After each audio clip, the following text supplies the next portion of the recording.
Good morning, everybody, and welcome back to our weekly speaker series for the Arkansas DHS Enabling Technology pilot project. Today, we are joined by Kyle Baughman. He is the technology director for MillarRich, which is a technology and service provider in Middle Tennessee. And they service clients of all ages with varying abilities and needs. And MillarRich hosts a smart home in Nashville. And just a little spoiler alert, I think Kyle might be there today. So that's going to be cool. And their project support and facilitate through over-the-counter and unique technology properties, not just provided by MillarRich, but also reputable vendors available in Tennessee. So I'm going to turn it over to Kyle in a moment. I also want you to make sure everybody hangs on after Kyle is done at about 45 minutes after the hour.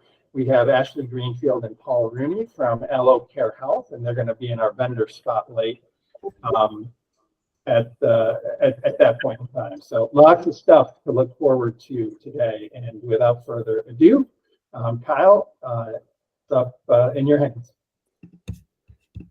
Well, awesome. That is a great introduction. Thank you very much. And I'm really excited for you all because you get to meet maybe one of our favorite partners in Allo Care later today.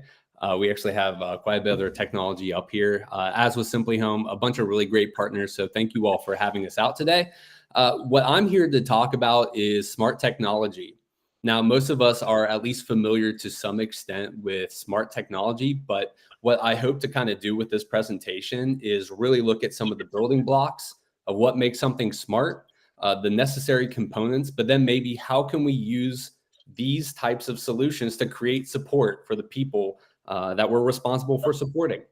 And so today we're going to look at quite a bit, but just so y'all know, I am up here at our smart home. And so I'm a tactile visual learner. And so if some of this stuff feels a little bit abstract, by all means, stop me. We can talk and maybe even provide some examples of what this looks like practically. And so we will have a couple examples like I kind of surrounded by technology. But first, we're going to look at what actually makes technology smart.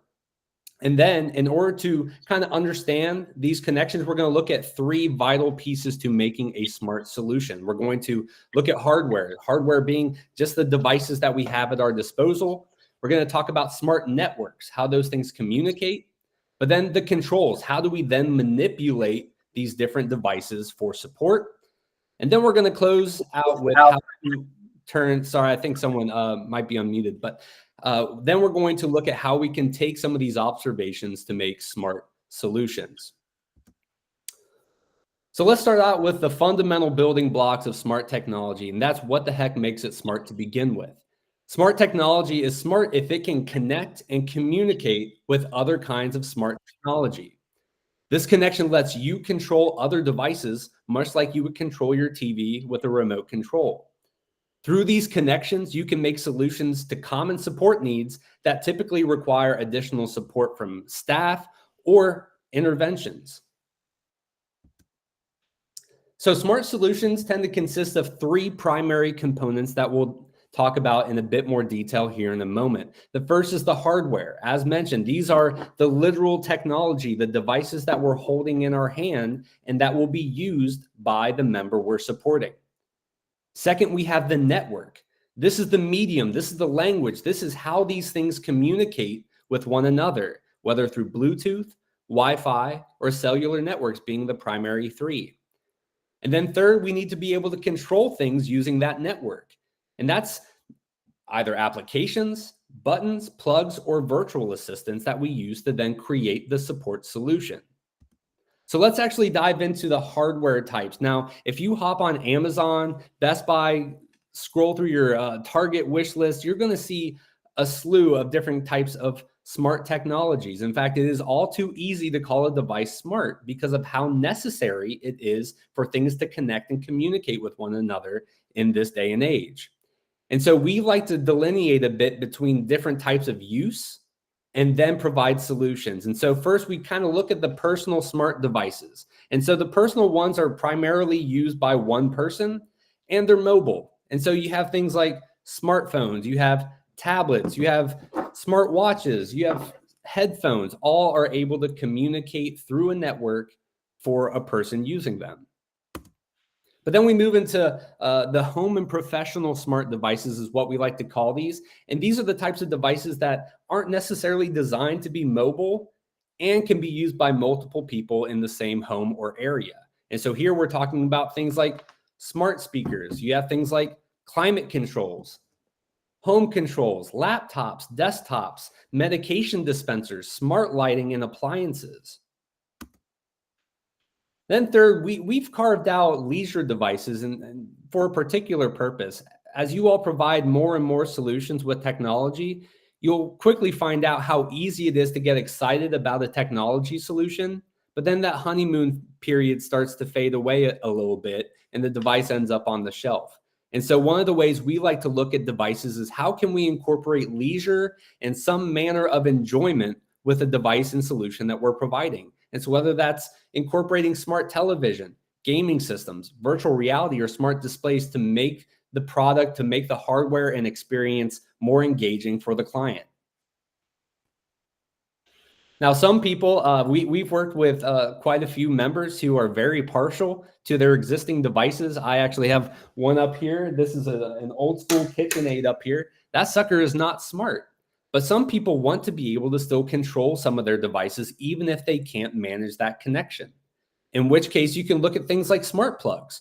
Smart plugs, really simple little device here that you can plug an existing device into the outlet, and you can then control and toggle on and off settings for that device. And so, for example, if you have a lamp plugged into that outlet, the smart bulb doesn't have to be smart. The lamp itself does not have to be smart. But because it's plugged through a smart plug, you can then control the on and off settings using an application or a virtual assistant like Alexa or Google. Now, when you get more complicated devices that are not smart, such as a coffee maker, it doesn't matter if you plug that smart plug in there, you'll be able to turn it on and off, but settings like brew strength, grind, and other functions will not be able to be modified. So it's important to remember what a smart plug can and cannot do. Now, some devices we do have, you might see one of our dogs, we have a companion cat pet up there as well. They offer an opportunity to connect an auxiliary button directly to the device to be able to turn it on and off as well, but not many devices include that type of auxiliary button function. So we've covered a bit of the hardware that's pretty common when we're talking about smart technology. So let's now talk about how that technology communicates with one another. And so smart technology connects to these other devices using networks. This connection helps you connect to the internet, mobile applications, and those other devices. It is remarkably important to know what kinds of networks your devices can connect to, because that's going to largely determine what other types of devices you'll consider. And so we look at primarily 3 different kinds of networks for these devices to communicate: Bluetooth, Wi-Fi, and cellular. So let's start with Bluetooth. Bluetooth to us is a small network. Bluetooth is really only designed to be used in about 30-foot radius. It's not designed to go from one side of the house to the other necessarily. It's there to be used when you're in close proximity to those devices. And so it's most commonly used for things like speakers, headphones, wireless keyboards, smartwatches, and maybe some other small personal devices. And so, for example, I have this smart light right now set up to our Bluetooth. And so from the device, I'm able to control it much like a remote control to create different types of scenes if I would like to. That, oh my goodness, sorry if that just blinded you all. And so because I'm in close proximity, I can control the device. Now, if I walk outside the home right now and try and control it, I would not be able to do so. So we've started with that small network type. Let's move up to that medium network type, and that's Wi-Fi. Wi-Fi is emitted from your router, and it has a larger radius. But as most of you probably know who are connected to Wi-Fi right now, if you pick up your laptop and walk halfway into your yard, you're probably going to lose connection. And so while it is a more robust, meaning it locks into that device a lot better than, say, a Bluetooth connection, The farther out you go, you're going to see that connection start to fade, and eventually you will lose connection with the device. Now, common devices we see using Wi-Fi are things like smart speakers, smart displays, smart TVs, gaming and leisure devices, smart home solutions, medication dispensers, and other types of home controls. Now we move up to the largest network, and this is the cellular network. And so despite the devices that we use for the largest network being some of the smallest, it does create the widest range. In fact, if you remember commercials for a while, it was how much territory in the United States Verizon was able to control versus what AT&T could provide. And so these cellular networks are large, and unless you're in more rural areas, odds are from your device, you can still connect to the internet and still manage some other devices through that cellular connection. However, because cellular connections require what's called a SIM card, it's that little piece that actually allows you to connect to all those towers and the satellites. It's not very common to see them in devices like smart speakers or smart lights or anything like that. Normally, you're going to see these in cell phones, tablets, and what are called mobile personal emergency response devices, MPERS. In fact, I'm glad AlloCare is presenting today. They have one of the best MPERS out there, which we really enjoy using. Now, a quick note when it comes to how things communicate with each other. While you could have devices both with Bluetooth, Wi-Fi, or cellular, that doesn't guarantee a good connection because some devices are not very compatible with one another. In fact, maybe one of you all have tried to use from your iPhone or iPad and try and stream to your Samsung TV. It was tough, wasn't it? And that's because those different systems don't communicate with each other very well, either because they're trying to protect their information or they're trying to create an ecosystem that only their products can provide in. And so it's very important to consider what types of devices you're providing, the name brand. And in fact, if you want to guarantee the highest likelihood of success with the solution you're providing, make sure they're from the same company. Now, you can also then look at their operating system. Apple uses iOS. Most everything else uses Android. And so that can be a consideration when you're looking at what types of connections and how good that connection is going to be. Now, there are some workarounds with compatibility. You can use things like gateways or media adapters, but this is really something you only want to depend on if the person already has preferred devices. Ideally, we want to create a network, a system of communication with these devices that's natural for the devices. All right, so we've talked about the hardware. We've talked about the way that hardware communicates with each other through networks.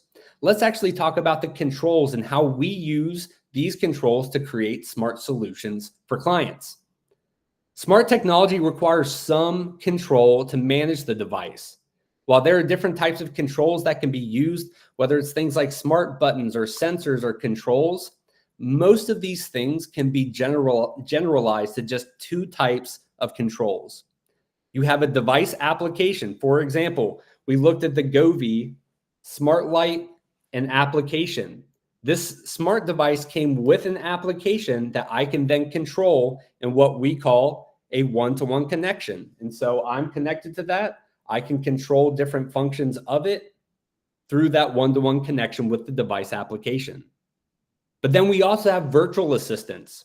These are your Alexas, your Googles, your Siris, and all those types of assistants that use your phone or your tablet to establish a connection through an application like Alexa to a range of smart devices that can then be managed with your voice. And so, for example, instead of relying on my Govee application, I can instead say, Alexa, I feel grumpy.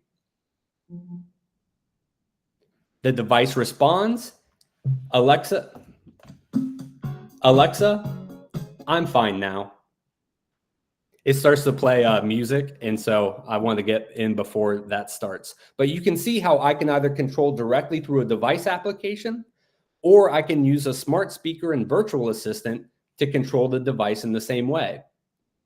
Other types of devices, smart device or smart buttons, sensors, and remote controls are still to a degree managed by an application, settings on the smart devices, or are registered to that smart device to control. So we really focus on device applications and virtual assistants. So when we talk about other control options, members using the device's application creates that one-to-one connection like I had with my Govee light. Now, using a virtual assistant application such as Google Home or Alexa allows the member to register all of their compatible technologies to manage from one application. And so just a simple visualization, let's say we have a smart lighting solution that we have. Manage all of their compatible technologies from one application. Sorry, Alexa's talking to us right now. Administrators can monitor. Alexa, stop. So as we make those connections, the one-to-one connection where we have smart lighting in the home, we select to turn on. That command is sent through the network via Wi-Fi, and the device receives the command and turns on. Now, when we have a solution like Alexa, we can use the Alexa app and then select from a range of devices and issue commands to that device. That command is sent through the network, just like we talked about with the one-to-one connection. The device receives the command, but then through Alexa, we can have these devices interact with each other as well. And so when we talk about how do we take this knowledge of the hardware, the networks, and how we can control those to actually create a smart solution? Well, first we begin with the person, and we begin with a demonstrable goal for the person, such as managing visitors safely. We need to define what success looks like. Maybe that's responding to knocks and rings and locking and unlocking doors when appropriate. Well, then we target the barriers to success, such as mobility limitations or a lack of a safe area to visually confirm the visitor's identity. These are the kinds of needs that we then need to address. The client can't reach the door safely or quickly and consistently lacks a safe place for them to be able to see who's visiting. So now that we know what we're trying to overcome, we determine what kinds of hardware, what kinds of technology the member already has and what networks they currently use. And so let's say this member has an iPhone and an iPad, and both are relatively newer, less than 4 years old, and that they have Wi-Fi in their home. Now that we know the barriers and we know what technology the person already has, we can start looking at some possible solutions using what we've established: hardware, networks, and control options. So to identify possible hardware solutions, we map the barrier to solutions. So the first barrier, client cannot readily access doors to manage visitors. Well, solution for me is a smart lock, for goodness sake. They'd be able to lock and unlock the front door remotely. They can issue time-sensitive entry codes for approved visitors. They can add approved visitors to a registry for a fingerprint or a person-specific passcode to be able to enter. Well, then the barrier with client does not have a safe viewing area to confirm visitor identities. Well, goodness gracious, that's why Ring exists. That's why Blink and Arlo and all these smart doorbell cameras exist. And we can even use a chime to then alert for any ring or movement near that camera, and then allow for two-way communication for that member to vet visitors. So how do we then build this system? Well, based on the applicable hardware that we identified, we can start to figure out what network types and control types are going to be needed. So starting with the hardware, again, hop on Amazon or Best Buy. There are a ton of front doorbell cameras. There are plenty of chimes, different types of smart door locks, some of the more common: Ring, Blink, Arlo, and then with the door locks, Smonet and Yale. So we have a good number of devices that we're considering for the hardware. Next is the network. All of this hardware requires Wi-Fi connectivity to operate with controls. And luckily, we know this client already has Wi-Fi. Now we need to determine the controls. As noted, all of these smart devices are going to come with their own application, whether it's Ring, Blink, Arlo, Smonet, Yale. They all have an application and they all work on iOS and Android. So the client will be able to use their iPhone or iPad to control the hardware. So selecting from hardware can be based on compatibility with existing devices, network considerations, or the person's preference. Smart solutions can be utilized in that one-to-one setting. Just like as we've noted, I can sit here all day and just control my one device if I would like to. But virtual assistants and the applications they provide allow us to control a range of devices that are compatible with the control. Virtual assistant applications like Alexa, Google Home, they allow users to create a smart home from their smart solutions through rules and routines. Rules and routines automate a device's response and performance if certain conditions are met. So for example, I come home, I'm very frustrated, I've had a rough day. I want to make sure my smart light looks angry and makes me feel a little bit better after a while. I have to control that one-to-one through the app if I want that experience. But with the virtual assistant, as shown before, Alexa, I feel grumpy.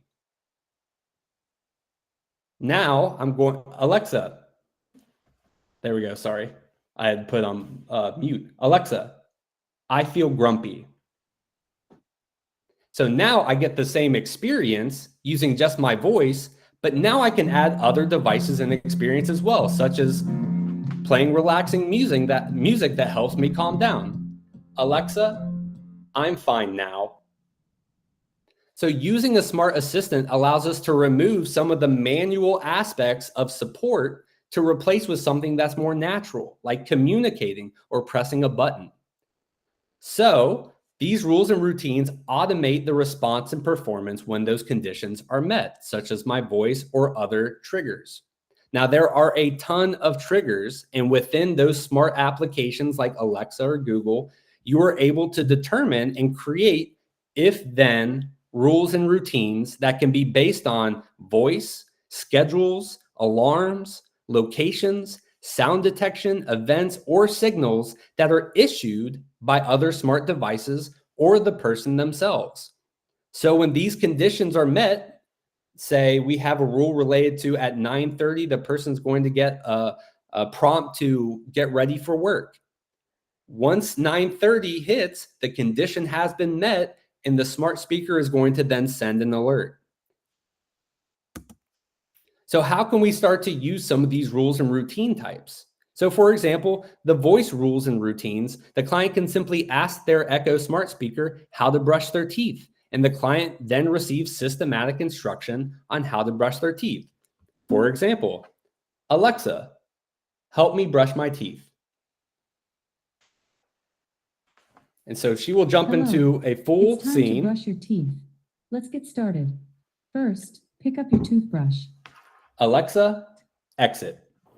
And she will then walk me through how to brush my teeth for the full 2 minutes. You can also use scheduling, identifying days of the week or even times where the client needs to be prompted to either get ready for work or possibly call an Uber by 9:30. You can use alarms that are happening from other devices. And when those alarms go off, such as a bed shaker, their lamp with smart bulbs turns on during morning hours.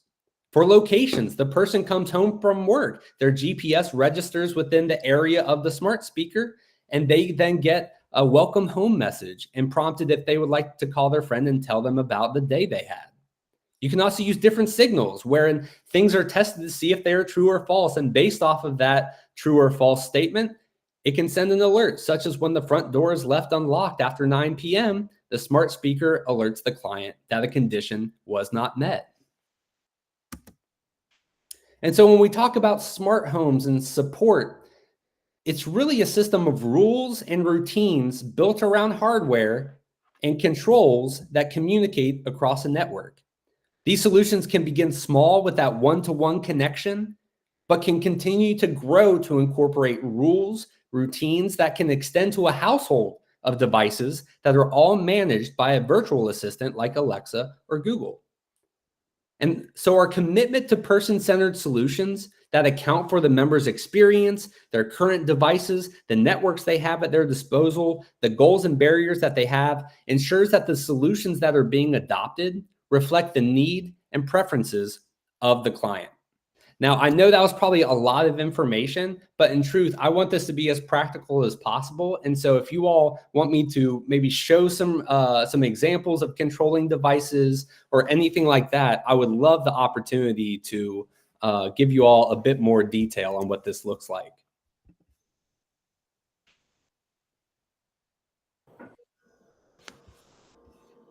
So Kyle, a few questions in the chat. They're great questions because I posted them.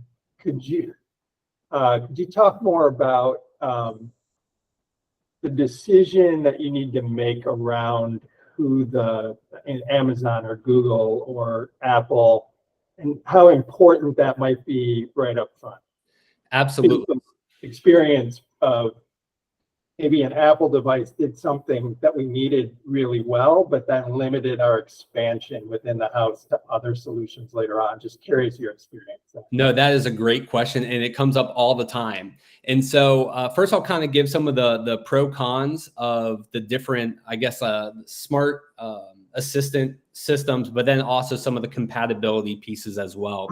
So starting first off, there are really only a few very common virtual assistants that people use for these types of things. And so whether you're talking about, Amazon Alexa, or you're talking about Google Home, or even to an extent Siri, the pro con of Alexa and Amazon is that Amazon has the marketplace, and most people get their technology and anything really supplies comes through Amazon. And so a lot of companies are incentivized to use and incorporate Alexa because it looks good to get that stamp, the works with Alexa stamp on your devices, and the higher likelihood of getting on their front page when people search. And so when it comes to trying to figure out which virtual assistant makes the most sense, Alexa tends to be the most common because everybody wants to end up in that marketplace. And so they kind of have the power of the marketplace to get as many devices as possible to work with Alexa.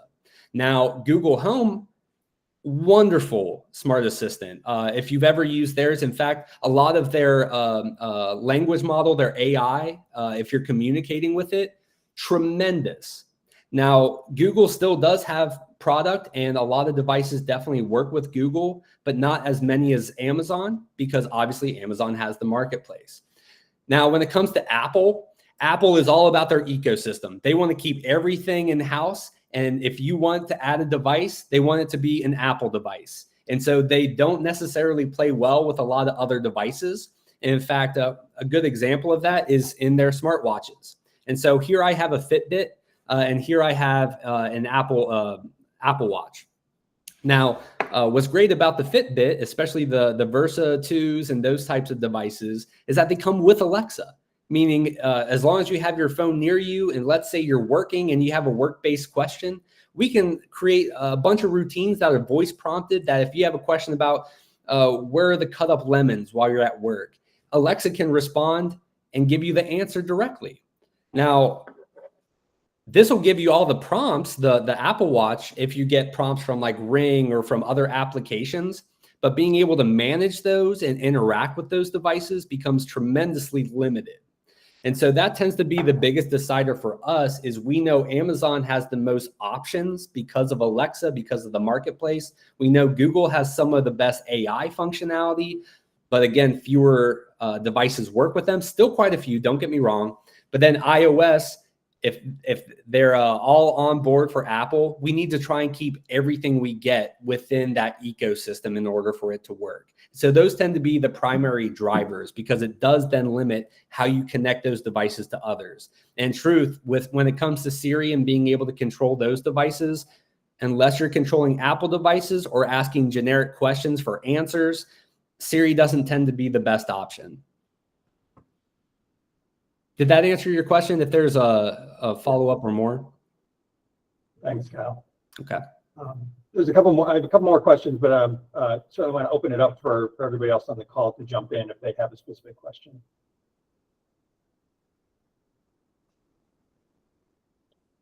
All right. If not, I'll interject another one. So a lot of the providers on the call, and this is true in my state of Pennsylvania, it's certainly true in Tennessee, and certainly true in Arkansas, a lot of rural areas with spotty internet or cellular service.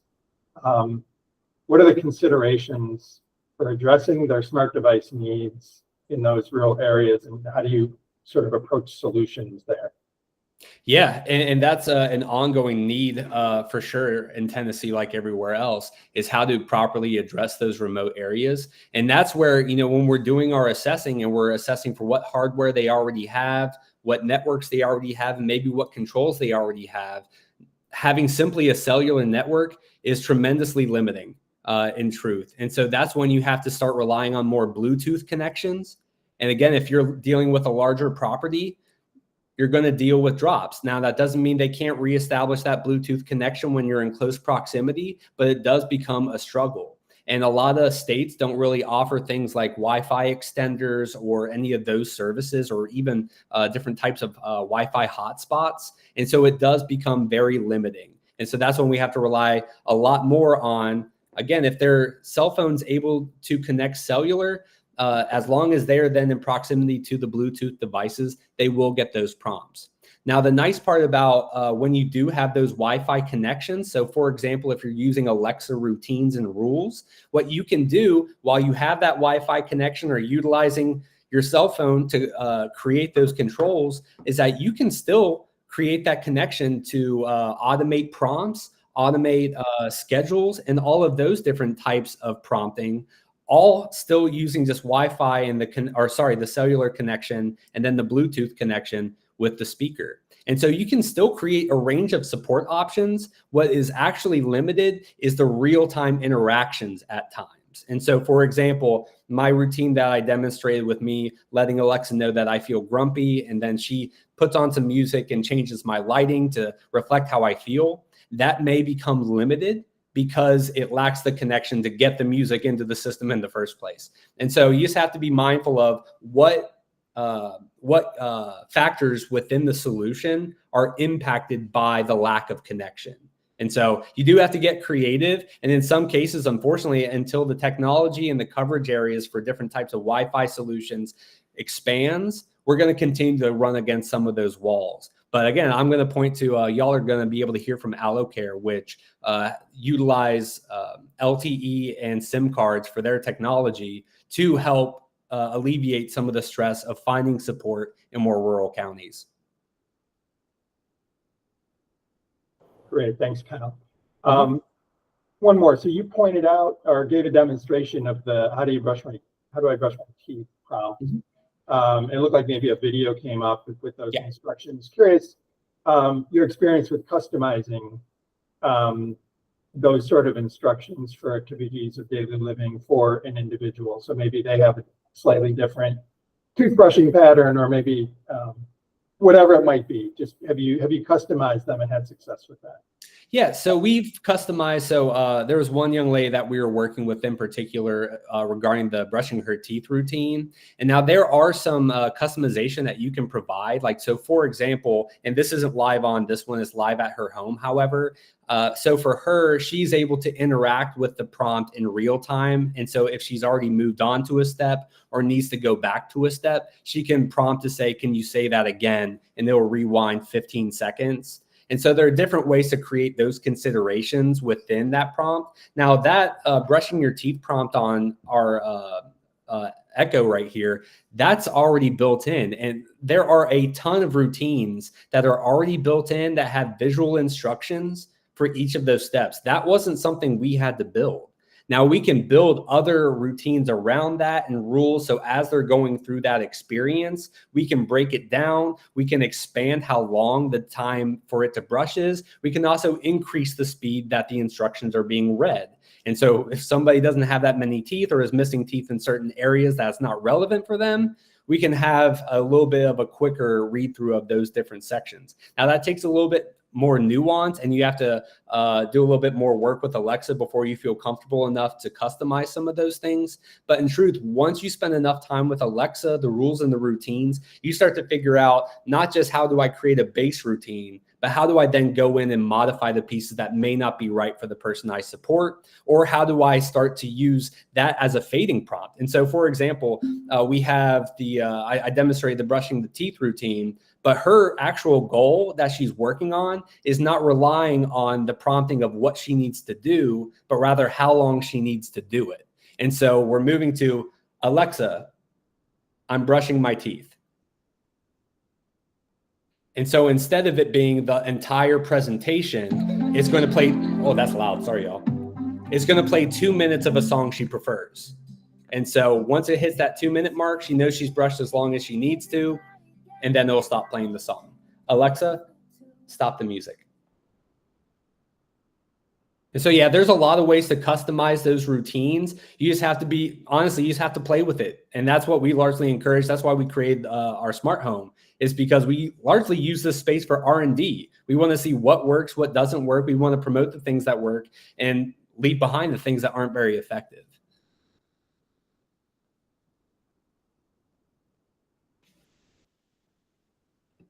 Just want to pause for anybody else to interject questions.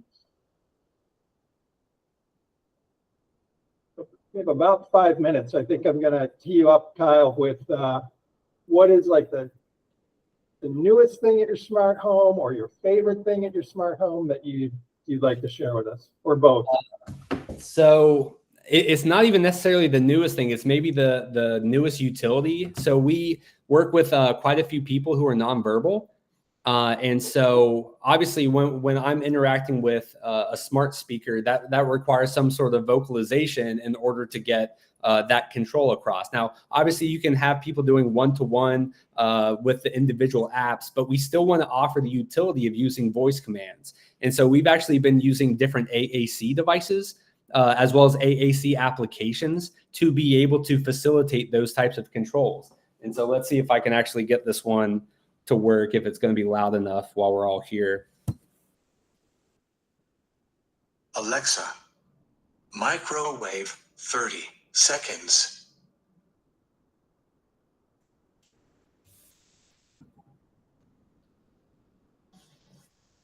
So that one may not be loud enough. Let me switch to this one so that y'all can hear it maybe. Alexa, microwave 30 seconds.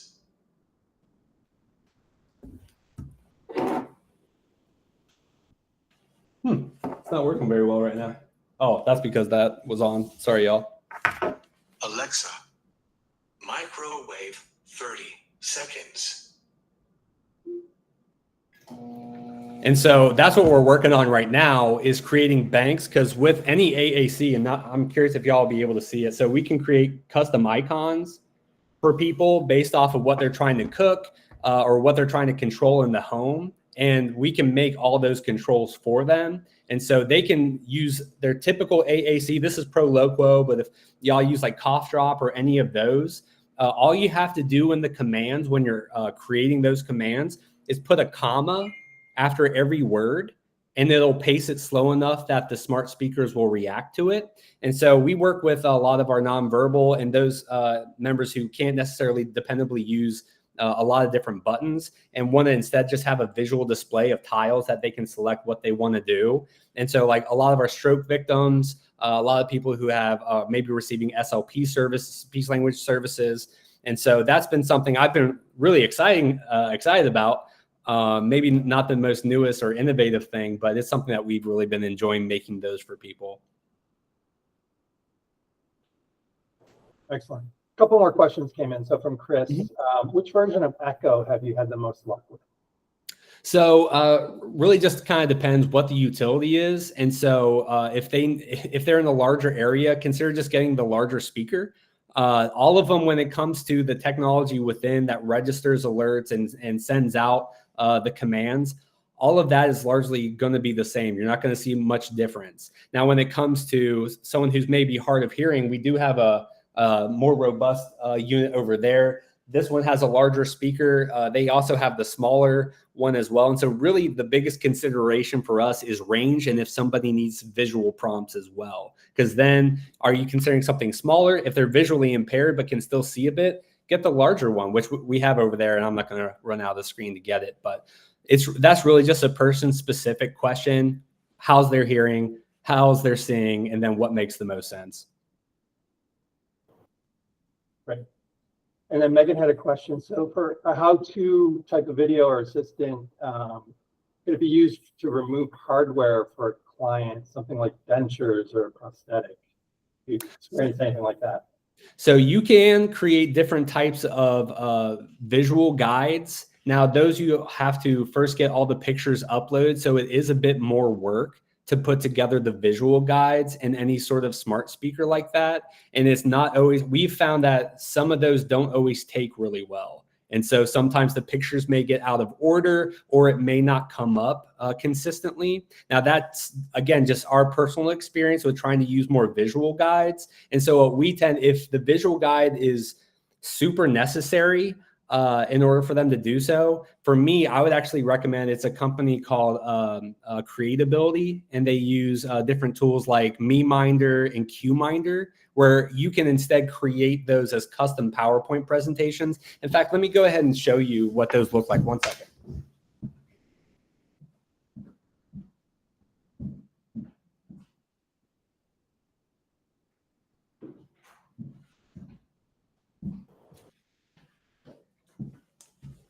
And so one of the nice features of their product MeMinder is that it includes a QR scanner. And so what you can do is instead put these little QR codes next to either devices or places where they do like their ADLs. And instead of having to vocally prompt, they can take their phone or their tablet and simply scan. And this one's about how to make coffee. Making your coffee in the morning is actually pretty easy. The first thing you have to Very remember cool. is. And so that's one that we go to more often than trying to build them in Alexa, especially because sometimes those procedures change of how the task analysis might change. And so for me, it's a lot quicker to change something in Creatability's MeMinder than it is for me to go back into Alexa, because a lot of the stuff we want to fade and pass off to their care team, to the individual themselves. And some of those steps, such as making those visual guides using Alexa, is going to take a lot more work. And it may be harder for family, friends, or the person to do it themselves. Whereas I think, at least in my opinion, what Creatability has here is a lot quicker, a lot easier, and a lot more person specific, because you can just snap the pictures while you're there, put up the QR code next to whatever they want to use, and then they get the immediate guide. Plus, you can use family's voice, the person's voice, a supporter's voice, whoever they respond to best, that can be the person that walks them through the instructions. And so that, to me, makes more sense than trying to constantly build something using Alexa. Thank you. Thanks, Kyle. So, and we're going to sort of wrap on Kyle's presentation right now. Kyle, thank you so much. This was incredibly informative. And I'm sure, speaking for everybody on the call, really helpful in understanding how smart technology works. I want to stress to everybody on the call, providers and folks from the passes and DHS, particularly the providers, because you got a lot of people in your organization who are being trained up on shift and are participating in your tech teams. And they may not have foundational background in technology and how this stuff works. When I post this video tonight or tomorrow, blast it out to them. Say, hey, spend 45 minutes with this, because this was a really great foundation into understanding this stuff, and make it less scary to them. I think this was outstanding, Kyle. Really, really happy that you came out to do this. Awesome. Really quick, and really quick before I hand over to the folks at AlloCare, I just want to share our upcoming speaker. Just real quick. So next Thursday, August 1st, we're going to do medication management. And so Elena Gallagher, who you all know is one of our project's subject matter experts, and Jason Ray from Simply Home are going to talk about medication management, the various devices that are available, various options. And then on Thursday the 8th, and this is another call out to everybody, especially in the provider organizations, Patrick Lane, who you know from Shift, is going to be doing monitoring and privacy concerns and sort of the impact on your Human Rights Committee. I would encourage you to reach out to somebody or multiple folks from your Human Rights Committee, bring them into that presentation, because they may or may not be taking the Shift training, and they may not be prepped yet for what it's going to mean to have different conversations than they have had in the past, because you're now introducing new aspects around monitoring and privacy. So definitely bring them into that presentation. So those are the next two we have coming up. All right. So now we will gracefully pivot to the fine folks from AlloCare, Paul Rooney and Ashley Greenfield. The floor is yours. Perfect. Thank you. Hopefully everybody can hear me fine and see the slides here. Thank you for having us present today. Tough act to follow there with Kyle. For sure. We love what they're doing. We love their passion for technology and for innovation. I'm Paul with AlloCare Health. I also do have Ashley on the line. Ashley is our government program specialist, and we're going to talk about AlloCare as quickly as possible today. Let me start with a quick question, kind of set the stage here a little bit. Do you ever wish you could travel back in time to help people get help faster and to look for warning signs before a fall, before a hospitalization happens? That's what we're working on. That's what we're doing. Our platform includes voice-powered personal emergency response system, but also ambient sensing that predicts falls before they happen. So let's talk a little bit more about how we do that. I won't spend much time on this slide. You guys get it. Falls are catastrophic. Falls are a huge concern, especially for older adults, but also others. You know, it is the number one reason somebody's going to leave their home.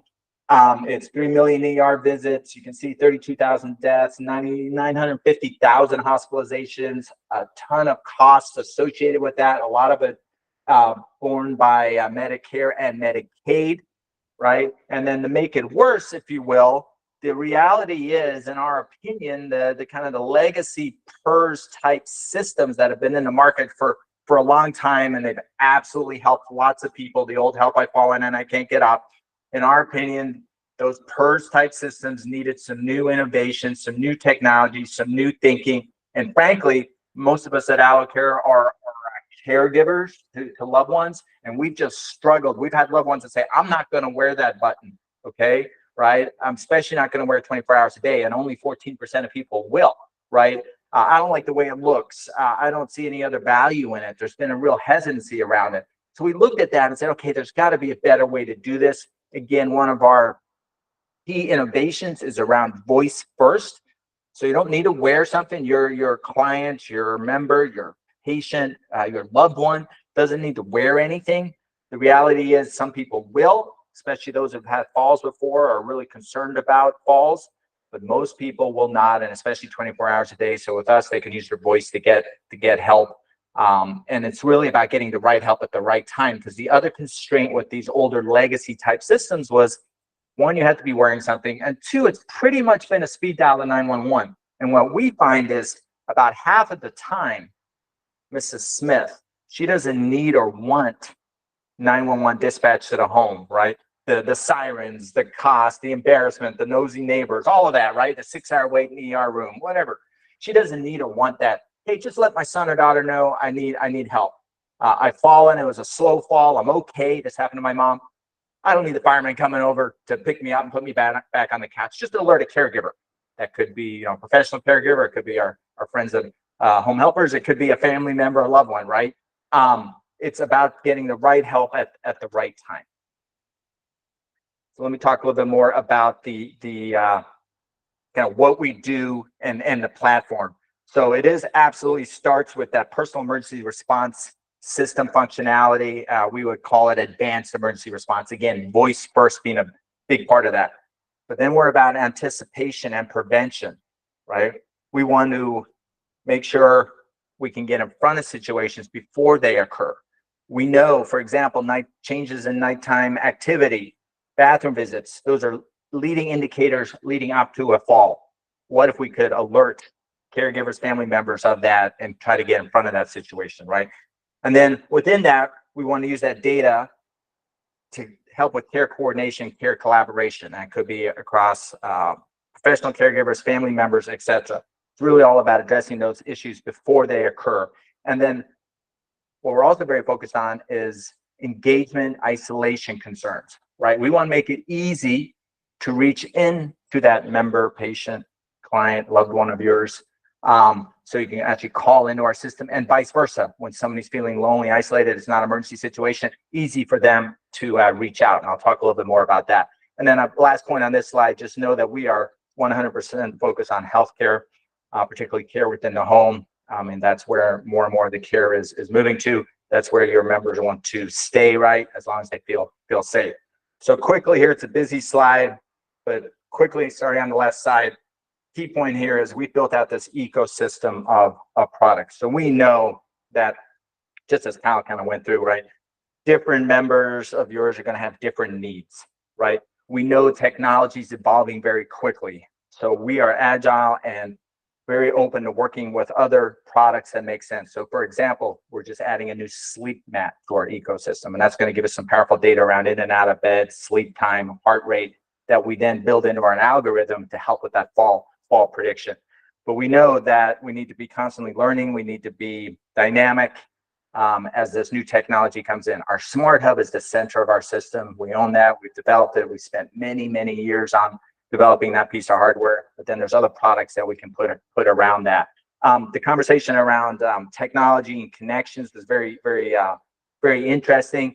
So we know it needs to be easy for your members, easy for you guys, plug and play as much as possible. We know we need options. So we have cellular, we have Bluetooth, we have Wi-Fi capabilities, all built into it. And then what we're working on new is it's called an eSIM card. So this is a SIM card. We use AT&T today for cellular, but with the eSIM card, we can actually switch between different providers to make sure we can do everything possible to address those rural areas or other issues where cellular connection with an AT&T, for example, may not be good, but a Verizon or somebody else might have a better signal. So the bottom line there is we're continuing to evolve.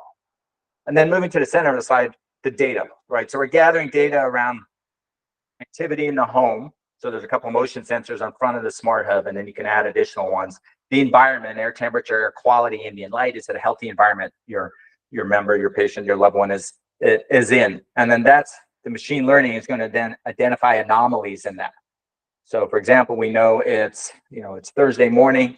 Mrs. Smith is not up and out of bed yet. She always is, or typically is, on a Thursday by 9 o'clock. We can send an alert out. Hey, might want to check in with Mrs. Smith because we're not seeing her up and about like she typically would, right? So that's that machine learning. And then we've also built in our emergency triage system. I touched on this a little bit earlier, where about 50% of the time we're able to get Mrs. Smith help, the right help. Doesn't necessarily mean to dispatch the 911 services. It could be just alerting a caregiver, a family member, a loved one, neighbor, etc. And then on the right-hand side, quickly, we want to present data in a meaningful, actionable, timely way. So we have a really cool app for caregivers, typically family members, loved ones, kind of non-professional caregivers, just looking for that quick peace of mind that loved one's okay. They're up, they're moving around. I'll get alerts if there was an anomaly in the environment or in the data. And then we have a professional version of that some of our caregivers, professional caregivers use to manage that care. That's where they would see a high-risk fall alert would be sent to them so that they could follow up. And really it is about that, using the data and using that to drive the care to make sure Mrs. Smith is getting the right care at home, her needs are being met, not relying necessarily on that self-assessment, but using data to help drive that discussion. Prescriptive signals is how we think about it. I touched on this, a couple of key points or key things we know leading up to emergency event. Nighttime motion is changes there by about 10%. They're wandering, can't sleep, restless, etc. Bathroom visits are down. This all goes into that machine learning when then we can alert family member, loved one, caregivers that we've deemed Mrs. Smith as a high risk for a fall. A little bit more here on the data presentation. Again, on the left-hand side there, this is a portal we've designed for our professional caregivers.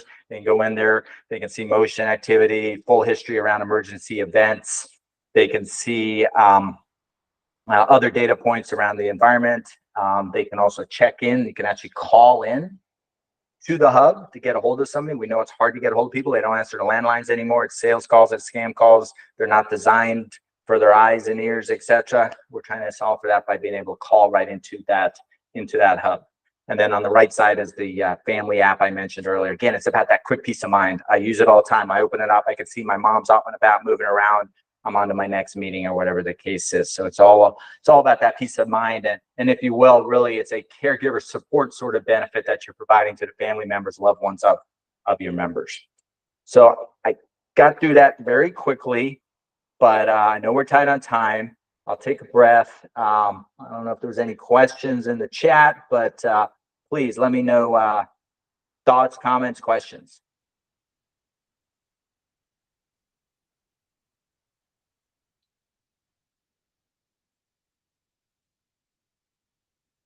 So Paul, could you, I know you touched on a few maybe success stories.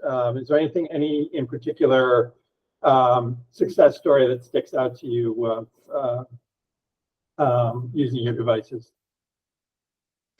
Oh, and right on cue, you froze, Paul. Oh, we got you back. We're back. Okay. Yes. So a couple of thoughts there, Paul. So one, and I touched on this a little bit with our voice first technology, but something I'm very proud of is about 28% of our dispatched emergencies. So these are, true emergency situations that require dispatch. About 28% of those are triggered by voice.